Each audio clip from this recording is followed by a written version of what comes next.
Bismillahirrahmanirrahim. Alhamdulillahirabbil alamin. Allahumma shalli wa sallim ala sayyidina Muhammadin wa ala alihi wa sahbihi ajma'in. Assalamualaikum warahmatullahi wabarakatuh. Yang saya hormati pembentang Kertas Kerja daripada negara Mabims Malaysia, yang berhormat Profesor Datuk Dr. Muhammad Zamri bin Zainuddin. Yang saya hormati juga pembentang Kertas Kerja daripada negara anggota Mabims yang terhormat Profesor Dr. Haji Thomas Jamaluddin. Yang saya hormati juga penganjur bagi webinar ini daripada pihak JAKIMS. Tuan-tuan dan puan-puan yang dirahmati Allah, alhamdulillah kita dapat bertemu dalam ruang maya ini dalam rangka kerja kita bertukar-tukar maklumat dan bertukar-tukar informasi. Mudah-mudahan akan mencapai kesepakatan dalam penentuan awal bulan Islam di antara negara-negara anggota Mabims pada tahun-tahun akan datang. Jadi izinkan saya untuk membentangkan pengalaman Singapura dalam kita ini mengamalkan atau menggunakan kriteria Mabims yang lama dan juga yang baru sejauh ini. Kita sedia maklum bahawasanya Singapura ini sebuah negara yang kecil dan kedudukan geografinya di selatan semenanjung Malaysia menyukarkan negara Singapura untuk melakukan pencerapan anak bulan. Ufuk barat Singapura ini terhalang dengan Gelang Patah Johor, dan tempat yang tertinggi di Singapura, sebuah bukit dinamakan sebagai Bukit Timah, kedudukannya, ketinggiannya tidak sampai 125 meter. Itu pun di atasnya itu tidak ada tempat untuk mencerap. Kerana apa? Kerana ia adalah di tengah-tengah hutan simpanan di Singapura ini. Jadi tempat yang mungkin yang terbaik untuk mencerap anak bulan ialah di sebelah barat di kawasan Tuas, tetapi di situ kawasan yang mana industri-industri perkapalan, minyak dan sebagainya berada di situ. Jadi agak sukar untuk Singapura melakukan pencerapan. Tambahan pula, belum ada laporan yang dibuat oleh pencerap-pencerap di Singapura daripada tahun 60-an sehinggalah sekarang yang mana mereka berhasil untuk mencerap anak bulan hilal pada petang ataupun selepas tenggelamnya matahari pada hari yang ke-29 setiap bulan. Jadi kerana itu kita lihat Singapura ini daripada tahun 1972 telah mengamalkan penentuan awal bulan Islam melalui kaedah hisab. Dan kemudian sampailah pada tahun 1992, kaedah hisab itu ditukar kepada kaedah imkanur ru'yah dan ikut kesepakatan yang telah dipersetujui oleh negara-negara anggota Mabims. Dan ini sesuatu perkara yang kita masyarakat Islam Singapura amat bersyukur kerana ia menunjukkan kesatuan kita sebagai umat Islam. Jadi kalau kita lihat di slide di sini, Singapura tidak melakukan ru'yah cerapan hilal, dan hisab yang digunakan oleh Singapura ini semenjak 1992. Sebelum itu Singapura menggunakan hisab hakiki. Apabila bulan berada di atas ufuk, tak kira berapa darjah, dah dikira sebagai awal bulan Islam. Tapi selepas ada kesepakatan di antara negara-negara anggota Mabims, mula pada 1992, Singapura mengikut kaedah kriteria imkanur ru'yah Mabims, iaitu 2 darjah altitude, 3 darjah elongasi atau jarak lengkung, ataupun anak bulan telah mencukupi umurnya 8 jam. Dan itu digunakan kriteria ini sehinggalah pada tahun ini, tahun 2021 ini, dalam penentuan awal bulan Islam bagi sepanjang tahun Masihi tersebut. Cara bagaimana Singapura ini menentukan awal bulan tersebut? Pertama sekali, di Singapura kita ada komiti kecil yang maknanya secara tidak rasmi ditubuhkan ataupun dikumpulkan oleh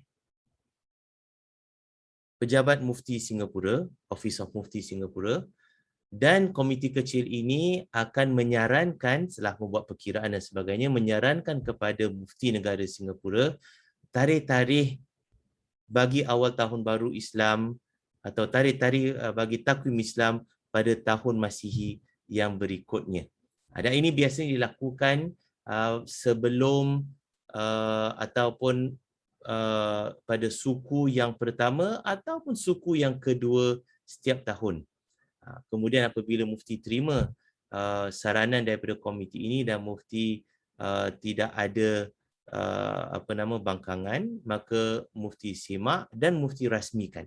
Bila mufti rasmikan, akan dibawa tarikh-tarikh tersebut atau diserahkan tarikh-tarikh itu, tarikh Islam yang penting, kepada pihak pemerintah. Dan tarikh-tarikh tersebut hanyalah 2 tarikh saja, iaitu Hari Raya Puasa dan juga Hari Raya Haji. Kerana kedua Eid ini, Idul Adha dan Idul Fitri ini merupakan hari cuti umum di Singapura. Jadi pemerintah Singapura perlu tahu lebih advance lagi bilakah tarikh tersebut sebelum pemerintah gazetkan dan jadikan ini sebagai satu cuti rasmi bagi kalender akan datang. Kerana apabila dah digazetkan sebagai cuti, ia akan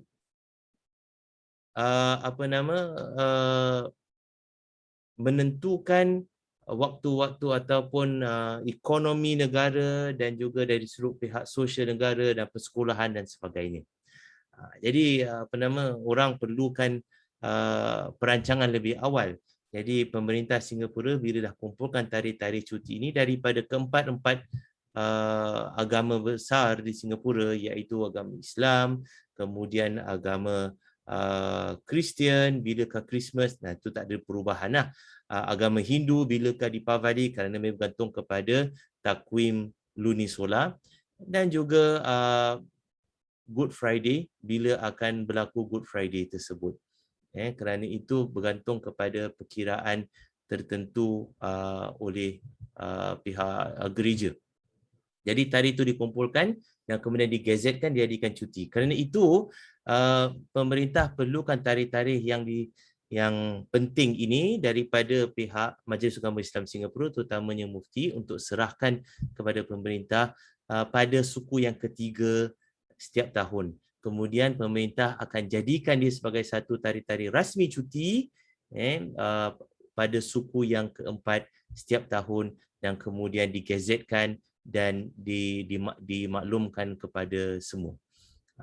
Jadi ini cara Singapura menentukan awal bulan ataupun cuti-cuti umum yang menjejas kepada pekerjaan dan juga persekolahan. Dan apabila digazetkan, tidak diubahlah. Kerana kalau ubah dia akan menimbulkan kekecohan dan menjejas kepada kerja dan juga persekolahan pada tahun berikutnya. Baik. Kalau kita lihat kriteria baru MABIMS ini yang telah dibahaskan dalam Muzakarah Ru'yah dan Takwim Islam negara anggota MABIMS yang tarikhnya adalah 3 hari bulan Ogos tahun 2016 bertempat di Teluk Kemang, Negeri Sembilan. Pada muzakarah ini telah diutarakan kriteria baru, iaitu kita lihat kepada satu saja faktor, iaitu elongasi. Dan elongasi tersebut adalah 6.4 darjah ataupun ditukar kepada darjah dan minit 6 darjah 24 minit. Dan kemudian ditambah satu lagi faktor, altitude-nya melebihi 3 darjah. Kerana kalau dah 6 darjah 24 minit bagi elongasinya, sudah pastilah altitude itu melepasi 3 darjah. Dan altitude ini penting untuk kita ikatkan bagi pencerapan anak bulan tersebut. Jadi elongasi itu kriteria pertama yang penting. Telah dibahaskan dan dibawa kepada peringkat SOM MABIMS 3 tahun kemudian pada tahun 2019 dan diterima di peringkat SOM MABIMS yang ke-44 tersebut. Dan dalam laporan SOM MABIMS ke-44 yang diadakan di Singapura pada tahun 2019 tersebut itu, negara anggota MABIMS bersetuju untuk implementasi takwim ataupun kriteria ini pada tahun 2021. Itu dengan pandangan bahawasanya persetujuan di peringkat SOM akan dibawa kepada peringkat MABIMS, dan juga menteri-menteri akan bersetuju untuk terima kriteria baru ini pada tahun 2020, tapi pandemik datang. Maka tidak diadakan mesyuarat MABIMS pada 2020, pada 2021 dan mungkin akan diadakan pada tahun 2022. Jadi Singapura ini mengambil pendirian bahawasanya kriteria baru ini belum betul-betul dirasmikan kerana belum sampai pada peringkat pihak menteri, hanya pada peringkat senior officer saja, pegawai tertinggi. Jadi Singapura kerana sedemikian, kerana belum ada perasmian di peringkat MABIMS, hanya peringkat SOM saja, dengan saranan yang telah dibawa oleh oleh Jawatankuasa Teknikal, iaitu muzakarah yang diadakan di Teluk Kemang tersebut, maka di Singapura kami telah membuat perkiraan bagi tarikh-tarikh penting, terutamanya Hari Raya Puasa dan Hari Raya Haji dan juga bulan-bulan Islam yang lain untuk tahun 2022, tahun hadapan, berdasarkan kriteria MABIMS yang lama, iaitu 238. Bukannya 6.4, 6.4 degrees dan altitude 3 darjah. Jadi itu yang akan dijalankan di Singapura dan telah dibawa kepada atau diserahkan tarikh tersebut kepada pemerintah Singapura. Tapi kalau kita lihat perbandingan di antara kriteria baru dan kriteria lama, kalau sekiranya kriteria baru MABIMS ini digunakan untuk tahun 2022, maka akan berlaku perbezaan beberapa bulan, permulaan bulan, perbezaan tarikh bagi permulaan beberapa bulan pada tahun 2022. Yang ini saya tunjukkan dia punya perbezaannya. Okay. Semua yang diwarnakan merah tersebut adalah perbezaan yang akan berlaku kalau ada pertukaran kriteria daripada kriteria lama kepada kriteria baru khusus di Singapura. Jamadil akhir 1443 tak ada masalah. Sama. Kriteria lama, kriteria baru. Kerana apa? Altitude dah tinggi, elongasi dah jauh, dah panjang. Rejab ada timbul masalah. Kerana apa? Kerana kalau ikut kriteria lama, elongasi dah melepasi syarat, altitude dah melepasi syarat. Tetapi kalau ikut kepada kriteria baru, elongasi tu tak ikut syarat. Altitude pun tak ikut syarat. Dan bulan hanya berada di atas ufuk 14 minit. Dan ini sukar nak mencerap anak bulan. Jadi kalau ikut kriteria lama, awal bulan Rejab pada 2 hari bulan 2 tahun 22. Tarikh yang cantik. Tapi kalau ikut kriteria yang baru, awal Rejab jatuh pada 3 hari bulan 2 tahun 22. Bulan ini bukanlah bulan yang diwartakan oleh pemerintah Singapura sebagai cuti, tetapi ia ada signifikannya, iaitu apa? Iaitu bulan Rejab ini ada tarikh yang masyarakat Islam pandang sebagai satu yang penting, iaitu apa? Tarikh Isra' dan Mi'raj. Jadi kalau ada perubahan tarikh, satu hari lewat, kalau kita tukar pada kriteria yang baru, sudah pasti Isra' Mi'raj itu akan berubah. Apatah lagi, kalau sekiranya negara jiran tiba-tiba ikut kepada kriteria yang baru, dan Singapura masih lagi amalkan kriteria yang lama, maka akan nampaklah perbezaan sambutan terutama Isra' Mi'raj ini di antara sekurang-kurangnya masyarakat Islam Singapura dan masyarakat Islam Malaysia yang berjiran. Dan ini akan timbulkan kekecohan, dijangkakan. Bulan Syakban sama kriteria lama, kriteria baru. Awal Ramadan akan sama kriteria baru dan kriteria lama kerana altitude bulan rendah sangat di bawah ufuk, atau bukan maaf di bawah kriteria lama MABIMS. Tapi bulan Syawal, ini masalah. Hari raya, cuti yang telah digazetkan oleh pemerintah Singapura. Ikut kepada kriteria lama yang Singapura dah utarakan kepada pihak pemerintah, hari raya akan jatuh pada 2 hari bulan Mei tahun 22. Kenapa? Kerana elongasi dah 6 darjah, altitude dah 5 darjah. Anak bulan berada di atas ufuk selama 25 minit. Mungkin boleh lihat kalau maknanya lihat pada pencerapan.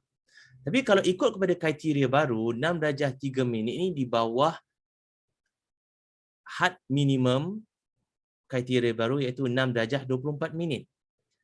Jadi kalau ikut kriteria baru, hari raya akan jatuh pada 3 hari bulan Mei. Tapi katakanlah, kerana anak bulan dah 25 minit atas ufuk, ada laporan dapat melihat anak bulan di Indonesia ataupun di Malaysia. Sedangkan dah diwartakan digazetkan oleh pemerintah 3 hari bulan tu sebagai cuti kalau ikut kriteria yang baru. Tapi kalau katakan dilihat anak bulan, adakah akan diubah pada 2 hari bulan ataupun dikekalkan pada 3 hari bulan? Ini satu persoalan. Kalau di Singapura ikut kriteria lama 2 hari bulan.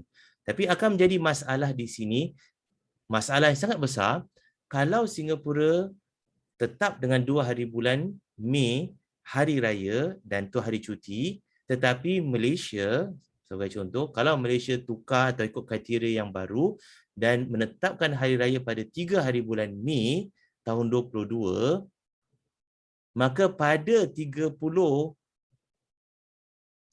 Ramadan di Malaysia, umat Islam di Malaysia masih berpuasa, tapi umat Islam di Singapura dah hari raya. Dan kalaulah maknanya sempadan dibuka antara Singapura dan Malaysia, maka rakyat Singapura dan Malaysia ini boleh maknanya keluar masuk akan menjadi masalah. Kepada siapa? Kepada terutama sekali mereka yang bekerja di Singapura. Kerana keesokan harinya 3 hari bulan 5 hari kerja untuk mereka. Jadi bagi rakyat Malaysia yang bekerja di Singapura, mereka diberikan cuti pada 2 hari bulan 5 kerana itu hari raya di Singapura. Tapi kalau Malaysia hari raya pada 3 hari bulan 5, mereka tak boleh sambut hari raya di Malaysia. Mereka kena kembali bertugas di Singapura. Kecuali kalau mereka apply cuti lah. Dan itu dari sudut pekerja. Apatah lagi dari sudut masyarakat. Orang akan tertanya, kenapa ada perbezaan di antara Singapura dan Malaysia? Mana satu yang salah, mana satu yang betul? Ini orang awam akan tanya. Kan tak boleh kita berpuasa pada hari raya. Kenapa Malaysia berpuasa pada hari raya? Hari raya Singapura lah. Dan Malaysia, kenapa orang Singapura tercepat hari raya? Timbul fitnah. Kerana hubungan yang akrab di antara rakyat Singapura dan Malaysia, orang Islam di antara Singapura dan Malaysia ini. Jadi itu menjadi satu masalah yang besar nanti. Kalau ada perbezaan tarikh, kita ubah. Kemudian Zulkaidah tak ada masalah. Zulhijjah lagi sekali ada timbul masalah. Kerana kalau ikut kriteria yang lama di Singapura 1 Zulhijjah pada 30 hari bulan 6 tahun 22, maka hari raya jatuh pada 9 hari bulan 7 tahun 22. Kalau ikut kriteria yang baru, 4 darjah 48 minit elongasi itu sudah pasti tidak mencukupi syarat. Maka apatah lagi anak bulan berada atas ufuk itu 14 minit. Maka hari raya, kemungkinan hari raya haji pada bulan Zulhijjah, kalau ikut pada kriteria yang baru, pastilah pada 10 hari bulan 7. Kerana akan bermula tarikh 1 Hijrah itu pada 1 hari bulan 7, sehari lewat. Jadi itu lagi timbul masalah. Katakanlah kalau negara Malaysia dan Indonesia tiba-tiba ubah kriteria ikut kepada kriteria yang baru, sedangkan Singapura masih ikut kriteria yang lama, perbezaan akan jelas dapat dilihat di antara masyarakat Islam, terutama di negara-negara anggota MABIMS ini yang asalnya dan telah lama kita ini bersatu dalam kita ini menyambut hari raya, menyambut Ramadan, tiba-tiba pada tahun 2022 ini tidak lagi bersatu. Jadi ini perlu ditangani sekarang ini sebelum maknanya ia menjadi satu perkara yang rasmi yang tak boleh dielakkan pada tahun depan nanti. Muharram Safar tahun hadapan 1442, 44 Muharram dan Safar tidak ada perubahan antara dua kriteria ini, lama dan baru. Rabiul Awal ada perubahan kerana apa? Kerana walaupun ikut kriteria lama sudah cukup syarat, tapi ikut kriteria baru tu masih kurang sedikit. Kerana ikut kriteria baru, elongasi 6 darjah 24 minit. 6.4 minit. Sedangkan kalau ikut kriteria lama, 6 darjah 14 minit. Jadi ada perbezaan hanya 10 minit saja.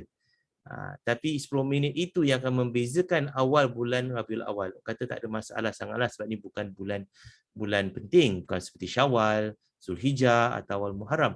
Tapi ia akan menjejas nanti tarikh yang umat Islam tunggu dan sambut, iaitu 12 Rabiul Awal. Bilakah tarikh Maulid Nabi? Adakah ikut kriteria yang lama atau ikut kriteria yang baru? Perbezaan satu hari. Rabiul Akhir tidak ada masalah. Jamadil Awal tidak ada apa-apa tarikh penting dalam sambutan umat Islam, dan juga Jamadil Akhir. Jamadil Awal ada perubahan, Jamadil Akhir tak ada perubahan. Jadi kita ada 5 tarikh yang berbeza di antara kriteria lama dan juga kriteria yang baru. Yang perlu kita ini dari sudut peringkat teknikal ini untuk kita bersetuju sama ada tahun hadapan, tahun 2022 ini kita nak ikut kriteria yang lama atau kriteria yang baru. Kerana kalau tidak ada kesefahaman, tidak ada persetujuan, maka Singapura akan ikut kriteria yang lama kerana kriteria yang baru belum diangkat kepada peringkat menteri Mabims. Jadi masih lagi ikut kriteria lama. Tapi kalau ada negara anggota Mabims yang dah tukar kepada kriteria yang baru, ini akan membawa masalah kepada negara Singapura. Jadi ini adalah harapan daripada negara Singapura agar kita dapat maknanya menyelaraskan tarikh-tarikh, sekurang-kurangnya tarikh-tarikh penting Syawal dan juga Zulhijjah, agar tidak ada timbul fitnah nanti di kalangan ratusan jutaan umat Islam di kawasan Nusantara ini. Jadi begitu sajalah pembentangan saya pada kali ini. Semoga kita dapat muzakarah dan juga bincang sama nanti. Wallahu a'lam bishawab. Terima kasih. Assalamualaikum warahmatullahi wabarakatuh.